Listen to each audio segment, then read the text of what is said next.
What if I told you that if you do this one thing, you get access to awesome benefits like improved insulin sensitivity, reduced stress, improved brain health, reduced risk for chronic disease, enhanced detoxification, improved sexual function, and it slows down the aging process, just to name a few. You basically become a more awesome and overall more functional human being. Those are all the benefits of exercise, with the side effect being that it makes you look good shirtless. This is why I always say that if the benefits of exercise could be put in a pill, it would be the greatest blockbuster medication of all time. But what if for some reason you can't work out? You might be thinking right away that you're in big trouble, that it's basically impossible to lose weight if you can't work out. Well, that's not entirely accurate. In fact, I'm going to show you how you can still burn fat without exercise in this video. These are the exact same tips that I give to all my students, and they've all gone to see some amazing results. So you know it works. Before we get started, give this video a like, subscribe to my channel, and hit the bell to get notified every time I post a new video every week.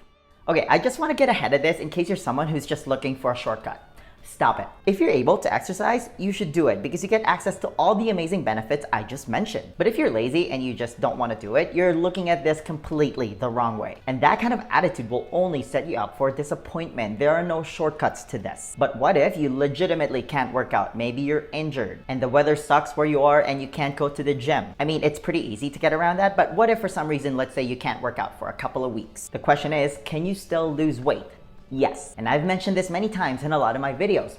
80% of your body composition is determined by your diet, while the other 20% is comprised of supportive lifestyle choices like getting adequate sleep, managing your stress, general movement, and exercise. So those are kind of the main pillars of health and wellness. The problem is a lot of people still think that it's 50-50, that it's 50% diet and 50% exercise. That's when you often hear some people say, oh, I worked out, or I'm going to work out today. I'll just burn off this donut or whatever. No, it does not work like that. You cannot outrun or outwork a bad diet. Like, you might be able to get away with it at the beginning, but you can get that it's gonna catch up with you eventually. So it's not 50-50, it's 80-20. Exercise has many benefits, but weight loss isn't one of them. Your diet is everything. And I've seen this time and time again with a lot of my students when they really just dial in their nutrition. Some of them come into my program and they're dealing with some injuries and they can't work out. Maybe all they can do is walk, and that can get you pretty far. See what I did there? So they just focus on the diet strategies that I'm going to be talking about in this video, and they still ended up losing a lot of weight. Aleli is a perfect example of this. She was dealing with some injuries when she joined my program, and she was still able to lose 25 pounds of fat and drop 6 dress sizes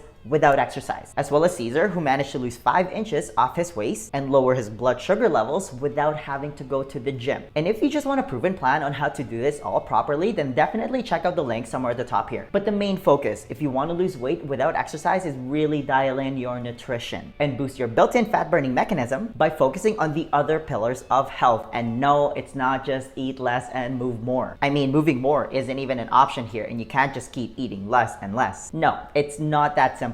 Now, here's a very important concept that you need to understand. Weight loss, in its very essence, is not about counting calories. It's about controlling hunger. Like, if you can control hunger, you're gonna lose weight. And we do this by focusing on satiety. And we feel satiated by activating our satiety hormones. This is why I always say that calories matter, but hormones are more important. So that's step number 1. The problem is we're told to do the opposite. We're told to just cut calories and eat less. It makes me wanna pull all my hair out every time I hear that oversimplistic blanket statement. And yes, cutting calories will result in weight loss initially. Anybody who goes on a calorie deficit diet will lose weight at the beginning. I'm not arguing that. But the key word here is at the beginning. It's just not a sustainable way to lose weight long term because your body is an adaptation machine. And nothing illustrates this concept more than contestants from The Biggest Loser. If you've ever seen the show, it's literally the epitome of how unsustainable eat less and move more is in the long run. So they put the contestants on these massive calorie deficit diets and they're absolutely miserable, but they lose weight at the beginning and everything's good. But their bodies, being the adaptation machine that it is, figures out what's happening and adapts to this semi-starved state. And if you look at studies done on these Biggest Loser contestants,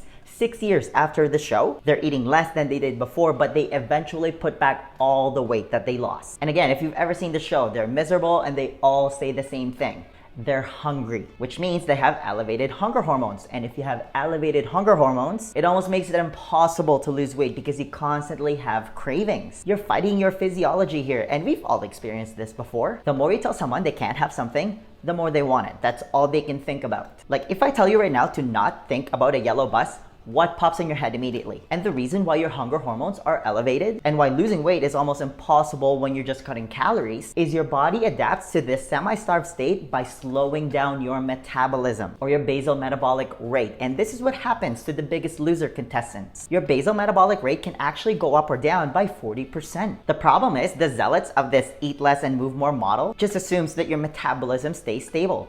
It doesn't. If you decrease the calories in part of the equation, it also results in a decrease in calories out. And this includes your metabolism. So when your metabolism slows down, let's say it goes from 2,000 calories to 1,500 calories. It's gone down by 25%. I'm making up numbers here. What this means is that you have less energy to go out to different processes and important functions in your body. This is why some people who are on severe calorie deficit diets start to lose their hair, they start to atrophy, which means they start to lose muscle. Women stop getting their period, and they even start having fertility problems. Your body literally starts picking and choosing where it's going to allocate this limited amount of energy that it has, and it starts shutting down non-essential functions in your body. This is why people always just feel tired and they get labeled as lazy because they just don't have the energy to expend when they're dieting. You also get hangry easily. This is actually perfectly normal. Again, you're going from having 2,000 calories available at your disposal to just 1,500 calories or even less because your body needs a little bit of buffer under that 1,500 calorie limit. You've now put your body in a semi-starved state. It thinks that you're going through a state of famine and it's just trying to survive and make do with the limited energy that it has. It's conserving enough energy for the essentials like keeping your brain functioning, and even then, people still experience brain fog when they're dieting. You're just not as sharp, and then your body has to prioritize your heart and your lungs. Because if your heart stopped working, that's usually not a good thing. People usually don't do very well when their heart stops working. But again, we are the byproduct of 2.5 million years of evolution. We've survived through the harshest condition known to this planet. We're survivors. And one of the ways that your body has been able to survive and adapt through this semi-starved state is by activating your hunger hormones. It's telling you to eat more food so it can get all these non-essential functions running back up to 100% because the human body's natural state is that it's healthy. It's self-healing. So now you find yourself in a bit of a pickle. You're stuck between a rock and a hard place because we're always told to just be on a calorie deficit to lose weight. But when you cut calories, you get hungry and your body starts to freak out and it starts to work against you. Again, I'm gonna go back to what I mentioned earlier. Weight loss isn't about counting calories, it's about controlling hunger. Because being hungry sucks. You're going against your hunger hormones here. You're going against your physiology, and your physiology will always win. So we're not gonna fight it. We're gonna work with it instead. We're gonna use this knowledge to our advantage. We're gonna tell our bodies to calm down from its freak out session. We're gonna give ourselves a hug. We're gonna tell it that it's all good. We're not going through a state of famine. There's actually more food coming in and you don't need to slow down your metabolism. And the best way to do this is every time you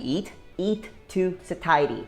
Eat until you're satiated. But more importantly, eat the right kinds of foods that trigger your satiety hormones, which then sends a signal to your body that you're full. You can stop eating now. Don't eat until you're still slightly hungry and you're never fully satiated. This is why eating 6 small meals a day makes absolutely no sense, because you're never fully satisfied by eating just a tiny meal. You're eating like a bird. I want you to eat the right types of food until you're satisfied. And what's satiating, you ask? Well, we evolved to eat plants and animals in its most basic and unprocessed form. So we're gonna use that blueprint. I want you to eat single ingredient, mostly unprocessed, nutrient-dense foods. Basically, I want you to eat real food. Whole foods. This is how you control hunger. And again, controlling hunger results in weight loss. So we want to focus on eating whole foods that contain protein, fat, and fiber, because the combination of those three activates your satiety hormones and therefore turn off your hunger hormones. And this is one of my all-time favorite examples. What's more satiating? Bacon, eggs, and avocado, or a bowl of breakfast cereal? Breakfast cereal is processed food made out of refined carbs and sugar, and it should really be called breakfast candy, which causes a massive spike in your blood glucose, resulting in a corresponding spike in your insulin levels. And we'll talk about why that's bad news bears in a second here. While bacon, eggs, and avocado has a nice blend of fat, protein, and fiber. Fat activates cholecystokinin, protein activates peptide YY, and fiber activates that stretch mechanism in your stomach that tells your body that you're fully satiated.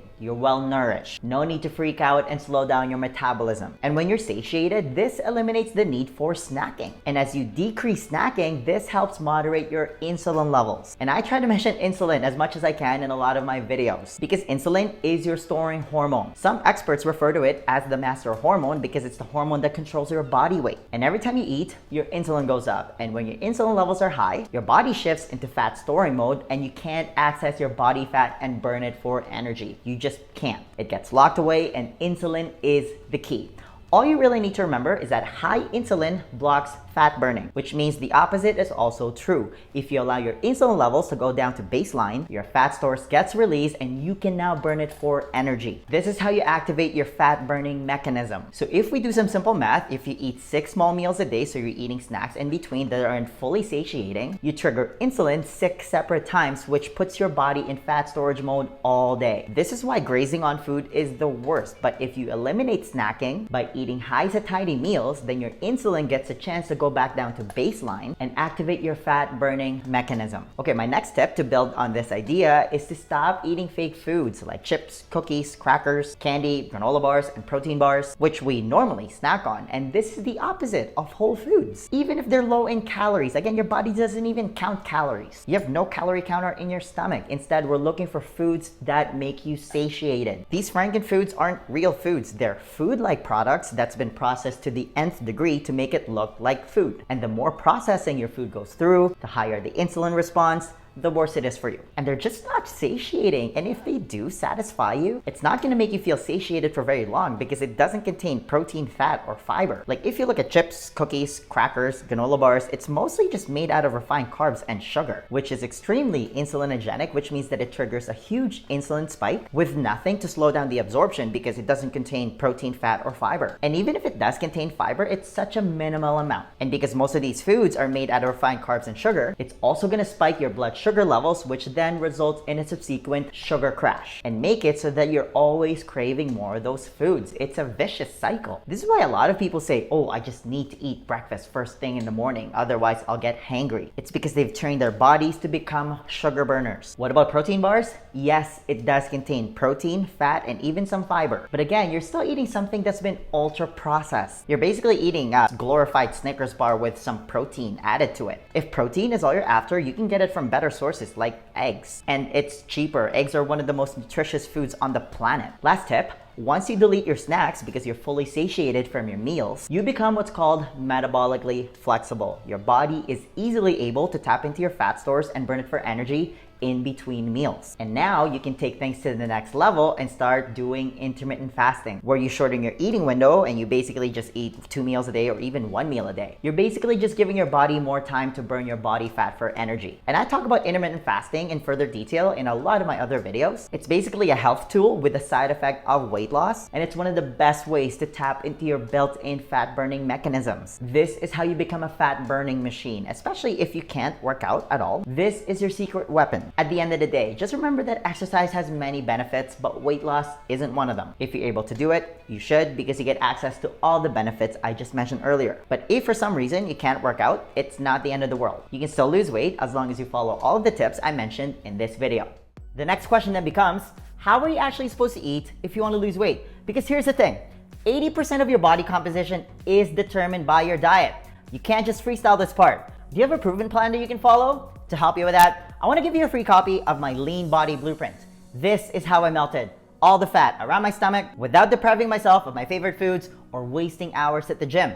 It's a simple 4-step process specifically designed for busy professionals, and it's the exact same blueprint that I teach to all my private coaching clients, and they've all gone to see some amazing results. If you want to be the next success story, then download your free copy of the Lean Body Blueprint right now. There's going to be a link somewhere at the top here or in the description box. Just click on it, type in your email, and I'll send it to you right away. All right, that's all I've got. Give this video a thumbs up if you enjoyed it and share it with your friends. Please subscribe to my channel if you haven't already. I post a new video every week. And hey, leave a comment below if you have any questions about this video. Thanks for watching, and I'll see you in the next video. Virtual high five.